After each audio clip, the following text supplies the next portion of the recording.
Hi guys, welcome back to my mini vlog. Merry Christmas everyone. For today's video pala ay samahan niyo akong gumawa ng flower crochet.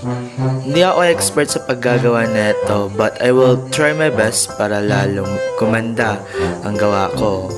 Now ko lang na-edit ito kasi kauuwi lang namin galing Alfonso Lista, Ifugao.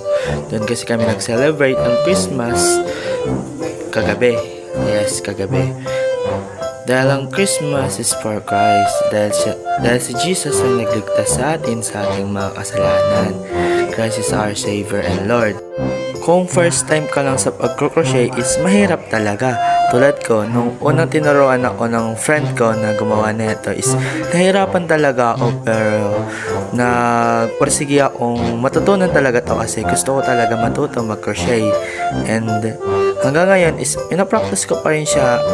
Nasa beginner level pa lang ako sa paggagawa nito. Marami na akong nagawa pero gusto ko pa itong improve para mas lalong maganda. Soon or in the future, pwede ko itong itinda. Gawin nating business, ganun. So, i-fast forward na natin kasi medyo tatagal na tong video natin. Hindi na siya magiging mini vlog. Magiging full-time vlog na siya kung hindi na natin siya gagawing time-lapse. So, dito ay binilis ako na sa paggagawa. Halata naman siguro sa video. So, eto. Matapos na ako dito, ginagawan ko na lang siya ng yung sa may feather ng flower.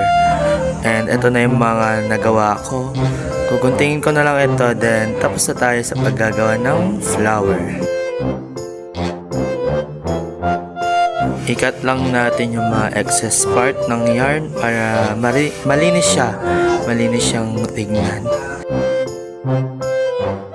So, this is it, pansit, tapos ng ating flower crochet. Di pa siya tapos kasi lalagyan pa natin siya ng leaves. So, marami na akong nagawa.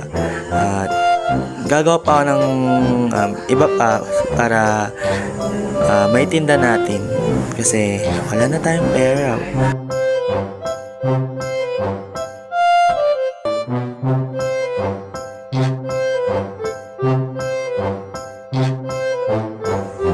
Hanggang dito na lang tayo. So, salamat sa pakikinig and panonood.